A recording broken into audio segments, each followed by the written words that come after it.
국정농단 사건의 핵심 축인 삼성 뇌물 사건에 대한 법원의 첫 번째 판단이 나왔습니다.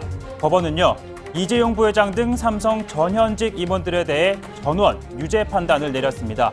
먼저 선고 결과를 정리해 보겠습니다. 이재용 부회장 징역 5년을 선고받았습니다. 그리고 최지성 징역 4년, 장충기 징역 4년, 그리고 박상진 징역 3년에 집행유예 5년이 나왔고요. 황성수 징역 2년에 집행유예 4년이 내려졌습니다. 불구속 상태였던 최지성, 장충기는 법정 구속됐습니다. 삼성 측은 받아들일 수 없다며 즉각 항소하겠다는 입장을 밝혔습니다. 재판부의 판단은 특검 구형량의 절반 수준인데요. 역대 재벌 총수들도 통상 구형량보다는 낮게 선고됐습니다.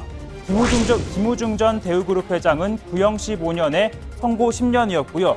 김승현 하나그룹 회장은 구형 9년, 선고 4년이었습니다. 그리고 정몽구 현대차그룹 회장은 구형 6년에 선고 4년이었고요.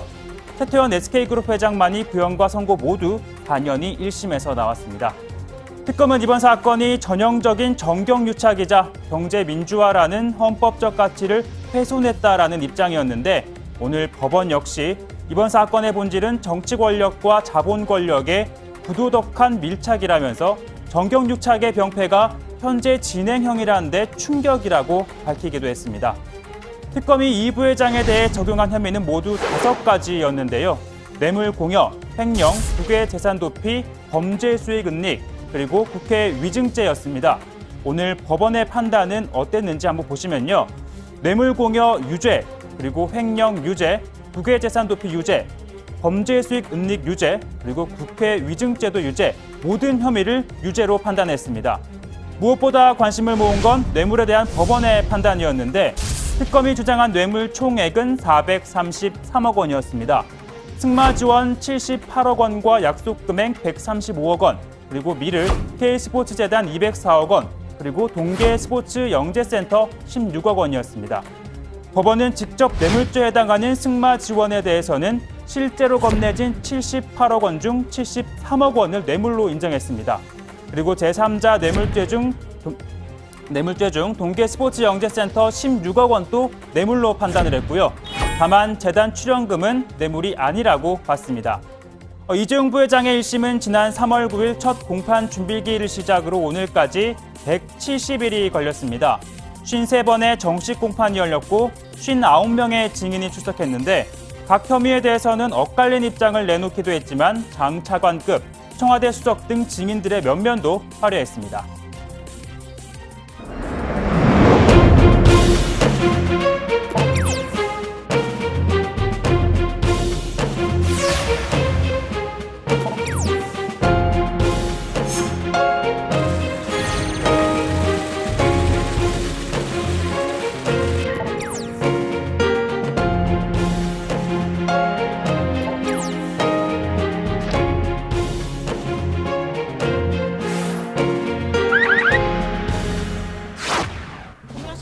갑자기 나오기로 결정한 이유가 있으실까요? 네, 생각 바꿔서 나오셨네요. 갑자기 나오신 이유가 뭡니까? 검찰에서 뭐라고 설득하시나요? 나오시라고요! 다만 뇌물을 받은 혐의를 받고 있는 박근혜 전 대통령은 3번이나 시도했지만 끝내 증인으로 출석하지 않았습니다. 이재용 부회장이 유죄로 나온 만큼 뇌물죄 특성상 박 전 대통령의 유죄 가능성도 커졌습니다. 특히 이번 재판부는 박 전 대통령과 최순실 씨가 공모를 해서 적극적으로 뇌물을 요구했다고 판단했습니다. 물론 각각 독립된 재판부에서 진행되는 만큼 이번 재판 결과와 무관한 판단을 내릴 가능성도 있습니다. 오늘 이 부회장의 1심 선고가 내려진 서울중앙지법 417호 법정은요. 9년 전인 2008년 비자금 의혹을 받은 아버지 이건희 회장이 섰던 곳이기도 합니다. 당시 이 회장은 1심에서 징역 3년에 집행유예 5년을 선고받았습니다.